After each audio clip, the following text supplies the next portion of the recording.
law, it's about norms, and basically the liberal world order that existed. And my final point, if we want to preserve the liberal world order, we need to give agency to those countries around the world which feel that the current order was built 80 years ago in the image of the West and especially the United States. So give more power to the rest of the world, because I still think that there are more multilateralists in this world than they are transactionalists. So this is the big idea of the book, and in many ways a defense of the liberal world order and of course of open societies as well. So it's a really interesting framework for thinking about what's going on, and you are positioning yourself against the tide of history on a lot of these different areas. You're a liberal in a world where there is a kind of big political movement against liberalism, which is particularly advanced in advanced democracies like the US and European countries. You're a multilateralist in a world where power politics is increasingly defining how events take place. And you say that you're a proud Atlanticist in a world where the meaning of the West is kind of fundamentally changing. How do you find a way of reconciling the world that you want to live in with the one that you're having to operate in on a daily basis? Yeah, I mean, so there's one thing I say in the book, and I've said out publicly as well, and also in a foreign affairs piece, which I published a little while back, and is that in foreign policy, it's important that you deal with a world that exists, what you want to exist. And for that framework, I then came up a few years back with this concept of values-based realism, which essentially means that you stay true to your values, democracy, in my case, democracy, freedom, human rights, fundamental rights, protecting minorities, rule of law, supporting the international world order. But at the same time, you're realistic that you cannot solve all the world's problems, like conflicts or climate change or AI, only with like-minded countries. So you need to come together somewhere in a place to deal with it. I have to admit that when I crafted values-based realism, I wasn't really thinking about having to do it with the United States, but I have to admit that there is an element of that. So it gives me space, and what it's not a doctrine as such, but it's an instrument to take us over this period of transition. I know Mark Carney talked about rupture, and he might be right. He's a bit. You've converted Mark Carney, but how do you get beyond? It's kind of the biggest achievement in my life. I mean, Mark Carney quoting values-based realism, but no, I mean it's kind of the idea is. Then you have to ask yourself the question, okay, how do you do this? Well, a good starting point in my mind is another instrument I try to outline there, which is dignified foreign policy, because I feel that, you know, we have a lot of conversation about history, about a post-colonial world, about colonialism, and we always look back into history for examples on how we have been treated. So my take, and of course I come from a rather inoffensive country with a limited colonial past, which means that it gives me kind of street cred to do that. So I talk about dignified foreign policy. In other words, you have to behave towards the people that you want to work with in a respectable way, which seems to be lacking a little bit in the world right now as well, I have to admit. So we've been through this extraordinary psychodrama over the last couple of weeks around Greenland. I think without a doubt, in my mind, it's the biggest transatlantic crisis that we've seen since at least Suez. It looks like things are kind of being resolved, but I think it is quite important to take some lessons from what's happened over the last period of time. What do you think the main lessons are? That we live in an unpredictable world, and there will be curveballs coming at you in foreign policy virtually every day. You know, I don't remember a Davos, and I've been here 11 times, where in the first 21 days of the year we've had Venezuela, we've had Ukraine, we've had Greenland, we've had Iran, we've had Gaza, just to name 5 conflicts that have been tossed around. You know, we just have to take these curveballs one at a time. in the Greenland issue, right in the beginning when it started, you had two camps. You had those who in Europe who wanted to de-escalate, and then those who wanted to escalate to de-escalate. And I think most of us sort of worked in both of these spheres. So we were looking for instruments which would try to tone down the language by threatening escalation on different types of measures that the European Union has. But the key for me was to look at three possible outcomes or scenarios. One was good, one was bad, and one was ugly. The good one was that we would get an off-ramp and then a process which would strengthen Arctic security. A bad one would be an escalation in tariff wars, and an ugly one would be a declaration of military intervention in Greenland. And I think in the past 3 to 4 days, where we pretty much worked around the clock with Mark Rutte and Jonas Störe and American senators and others, we were able to escalate to de-escalate and end up in zone number one. So good outcome. But at the same time, I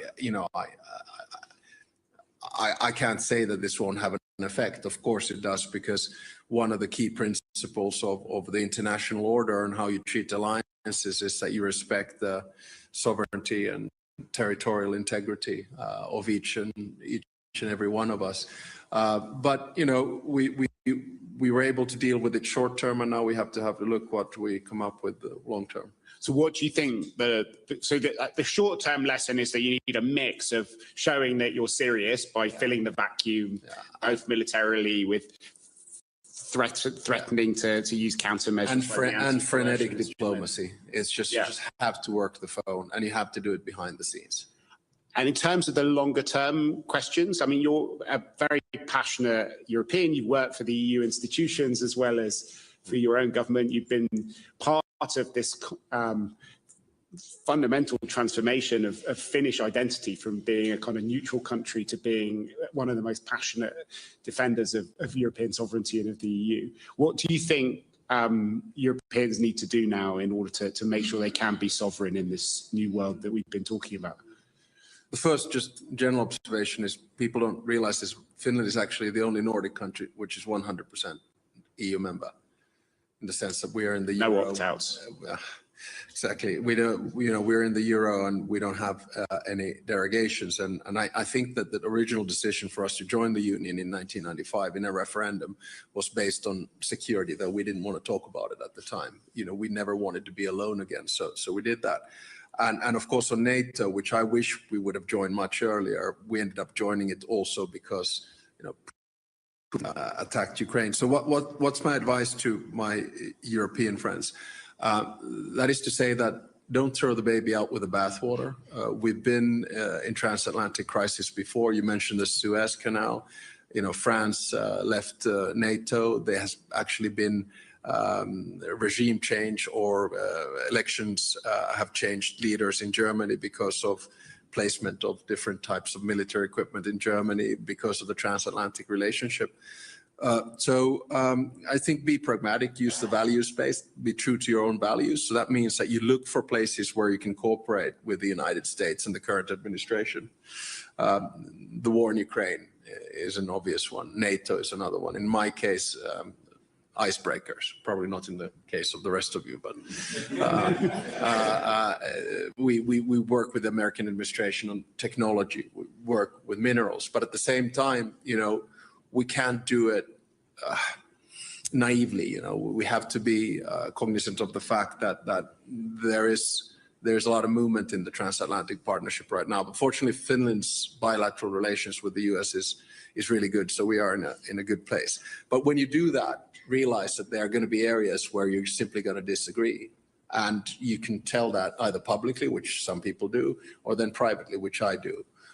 So it could be issues linked to international institutions and American withdrawal from the multilateral system. Or it could be on US unilateral action. It could be on climate change. It could be on how we defend democracy, both at home and abroad. It certainly was on Greenland, where You know, you don't have to be an expert of international relations to understand why Finland staunchly supports Denmark and Greenland. So you just have to be open in this relationship. And when you do that, I think there's three levels. One is, of course, for me, the direct contact with the president, but I don't have no illusions. I mean, Trump whisper, nice, but I mean, you know, I whisper or text, and most of the time he doesn't listen. So, you know, so be realistic about it. Second level is people close to Trump. And the third level is actually the first branch of government, Senate and Congress in general. So you just have to, you know, work very pragmatically at it and believe that this transatlantic partnership will survive. So before we all became experts on Greenland and Greenlandic security, the biggest European security question was about Ukraine and its future. And that is something which is very much still on the cards. And we hear that Steve Witkoff is going to fly off from Davos to Moscow. And Jared Kushner. And Jared Kushner as well. You know, you've been intimately involved in every single stage of the negotiations and discussions around Ukrainian security. How do you see the situation at the moment? Well, I think probably two remarks on that. One on the peace process and one on the narrative of the war. So on the peace process, I'm carefully optimistic in the sense that ever since, to be honest, Jared Kushner came in, the process became much more concrete. So yes, there was the 28-point plan. But if you look at what happened after G20 in three different cities, Geneva, Berlin and Paris. In Geneva, we had national security advisors from the US, from Ukraine, and from Europe, trying to suss out and bring it down to 20 points. Then in Berlin, we had a number of European leaders, and then Kushner and Witkoff, who came to you know, look at common landing zones. And then in Berlin on the 5th of December, we had a meeting of the Coalition of the Willing. And in a broad perspective, I think, you know, we're almost there. So we have pretty much 5+2 documents, which have to do with the 20-point plan, security guarantees, the prosperity plan, a sequencing plan, and a few others. So the good news is that Europe, Ukraine, and the United States is on the same page here. Now, my second point is that there seems to be a narrative that Ukraine is losing this war, and I simply don't buy that. And we have enough information and intelligence to back this up as well. But it's a Russian narrative which has been also floated a lot in the US. The first question you have to ask yourself, what were the strategic aims of Putin? Number one was to take over Ukraine and make it Russian. Well, Ukraine is going to become a member of the European Union. Number two was to prevent NATO enlargement. Well, Finland and Sweden joined because of Russia's war of aggression. And that basically doubles the border of NATO with Russia. So another failure. The third aim was to avoid the remilitarization of Europe. Now we're spending up to 5% of our GDP on defense expenditure. So and on top of that, you look at Russian projection of power in Iran, loss. Syria, loss. Venezuela, loss.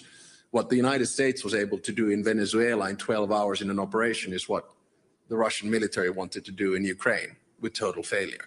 So, you know, don't buy into this narrative that Russia is somehow winning this war. And if you look at it from a military perspective, what is going on right now is remarkable. Not only is Ukraine holding forth, the advancement of Russian forces is less than a percentage point in the past 2 years, so, you know, of territory. So what was acquired was kind of acquired from 2014 to before the war began. I mean, it's a really slow war of attrition. And the cost of that, just to Russia in December, 34,000 dead. So for what? For claiming that you took Kupiansk when you didn't, and you claim it twice and you didn't twice? So people are saying that Russia wants to continue the war because they want more territory. That's rubbish. Russia has to continue the war because this war is too big for Putin to fail. When you add on to that the Russian economy is in shambles, which means they're not going to be able to pay their soldiers, which means zero growth, end of reserves, interest rates and inflation in double digits. So Putin cannot afford to end this war. This is my big worry. So what do we need to do? We continue to support Ukraine. we continue to put pressure on Russia. That's the only way in which we can get a deal. This week will be important. There's Moscow today, and then there'll be Ukrainian, Russian, and American national security advisors or negotiators in the Arab Emirates for 2 days after that. So, have faith. Ukraine is going to win this war. So I want to give people a chance to ask a few questions, but maybe before we can do that, we could just ask you another question about the future of the EU. You were saying that Ukraine will join the European Union. It's definitely one of the points in the 20 points. And there is talk of setting a date in the very near future by which Ukraine will join. But there is this paradox. On the one hand, from a security perspective, it's totally necessary and clear. It's an existential issue to integrate Ukraine into the European Union. But from a political perspective, it's extraordinarily difficult to envisage how it can join in the way that other countries joined. How do you've, unlike any other European leader, you've written extensively in the academic realm on differentiated integration and thinking about the EU in a much more complicated way. How do you square those two circles? Yeah, I guess that's a little bit nerdy. So I did my PhD on flexible integration. So the concept and idea that not everyone needs to do everything at the same time, and a concept which we've seen throughout the which everyone apart from Finland seems to be using. We're in the core of Europe all the time. So it's concepts such as multi-speed and variable geometry and etc. So my big thinking here is that there's nothing that unifies Europe more than pressure. And now that pressure is coming from both the East and the West. And this means that European Union enlargement has become strategic and existential rather than legalistic and juridical. So we're going to start seeing a more flexible Europe. For instance, I now don't differentiate, even though I'm a member of the European Union, with the work that I do with the United Kingdom and Prime Minister Starmer, or especially the 10 conversations I have with the Prime Minister of Norway every week, or the work that we do with Iceland, even though they're not members of the EU. So then you come to the question on, okay, how do you integrate it into the system? And I think that, and I hear, just for everyone who, in the Finnish constitution, President does foreign policy and commander-in-chief, Prime Minister does the EU.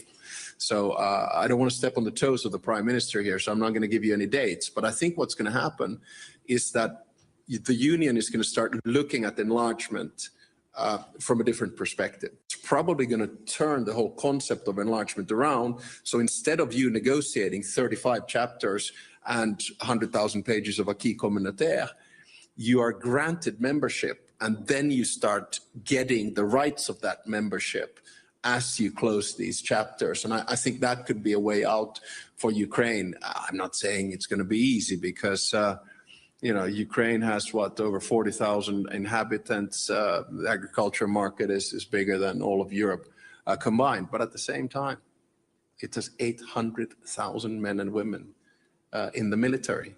So I think when Ukraine joins the European Union, the military power of the European Union is basically going to double or triple overnight. So it has a lot of issues, but then there are going to be issues about, countries organizing a referendum about enlargement and things like that. So it's not going to be, enlargement is always, it's about three things, it's about, absorption on three things. One is the institutions, can they absorb?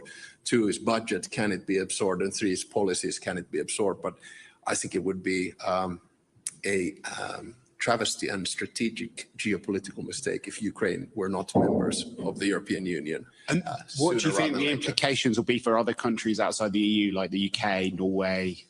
Well, as I've said, Mark, about the UK, is that it took you 7 years to negotiate yourself out of the EU. It'll take you 7 years to regret it, and then 7 years to negotiate yourselves back in.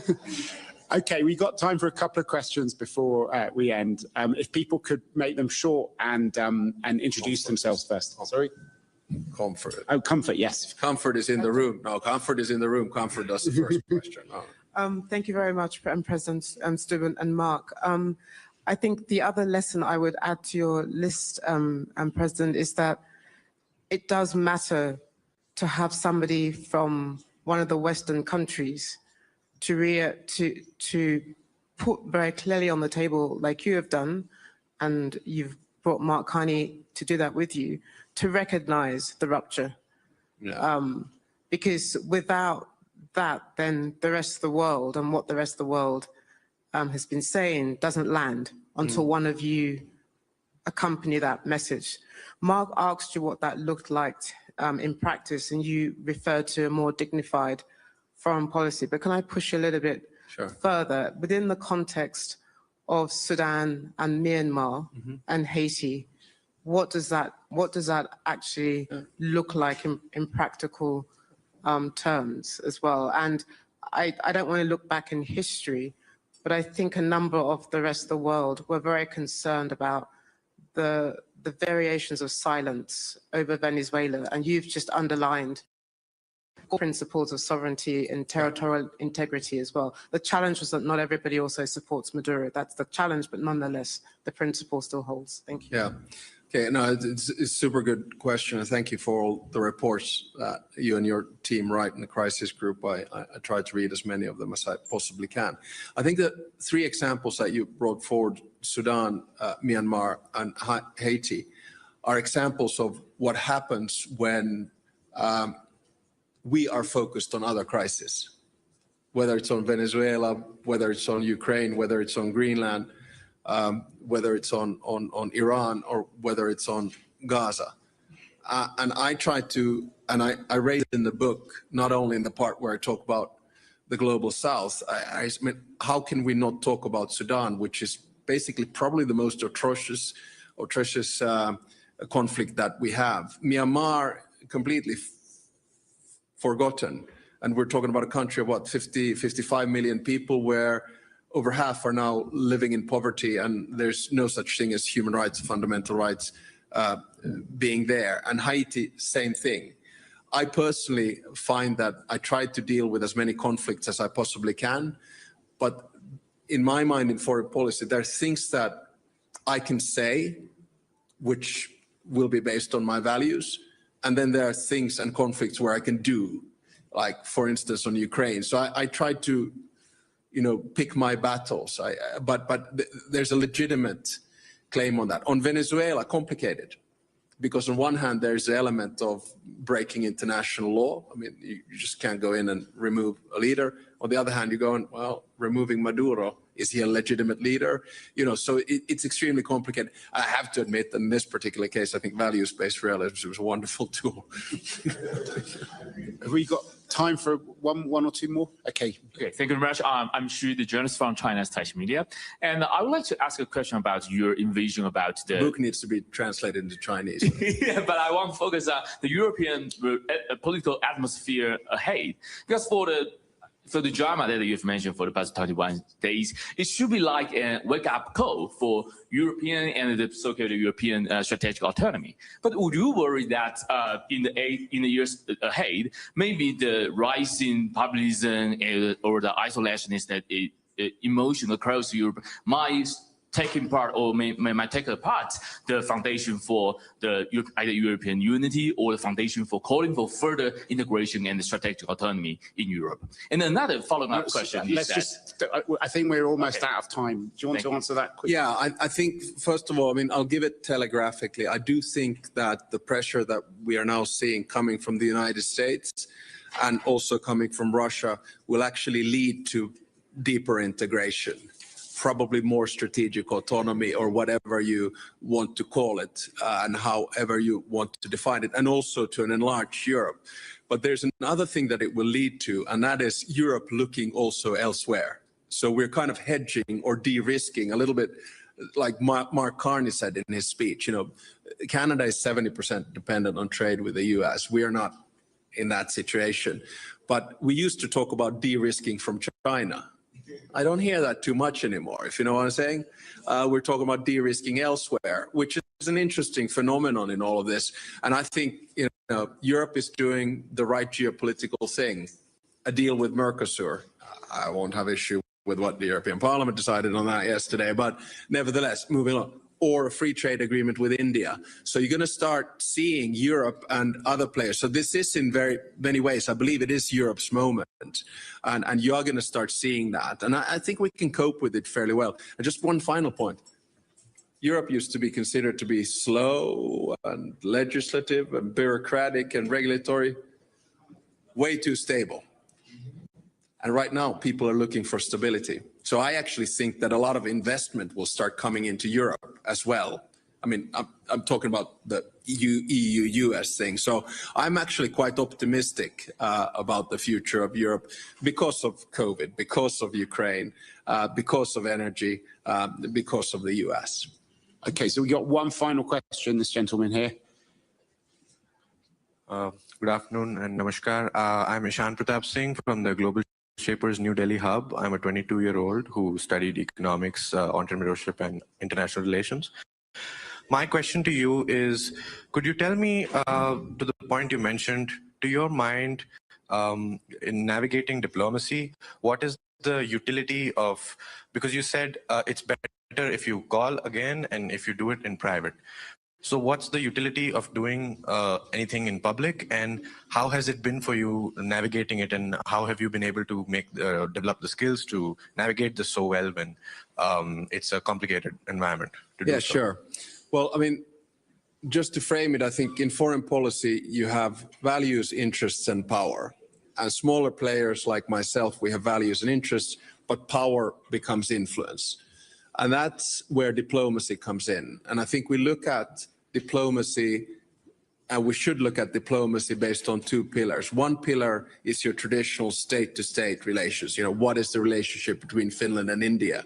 You know, values, interests, power, geography, history, culture. So that's one part, state-to-state, very formal. The other part is personal. What kind of a relationship do I have with the President of the United States or the Prime Minister of India? And then I, as a president, have to make the judgment, what are the things I want to say out in the public and what are the things that I can deal with in private? For me, this is almost like a family matter or friend matter. It's a question of trust. I mean, some things you just can't say out in the public, but you can, if you have a good relationship, then you can say them directly. And for me, that's not appeasement. Quite the contrary, it's respect, or it's using dignified foreign policy. And then sometimes we use the public arena for diplomacy, and it is an extremely important tool in foreign policy. As we can see, I mean, look, the President of the United States uses his Truth Social as one of the most powerful foreign policy instruments that we have ever seen before. So I'm not denying that, but it doesn't all happen in the public sphere. It can happen in the private one as well. So if I was a student now, I'd be looking at the sort of juncture of these two. Super interesting. Great. Well, that's all we got time for today. I'm sorry that we couldn't answer all the questions, but if you are still curious, Alex Stubb, the president, has just recorded a podcast with me on the world in 30 minutes, so you can hear even more of him there if you want to get his other ideas on different topics. But for now, I think this is the end of our session. Maybe you can join me in thanking Alex Stubb for a fascinating session. Thank you for coming. Okay.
you.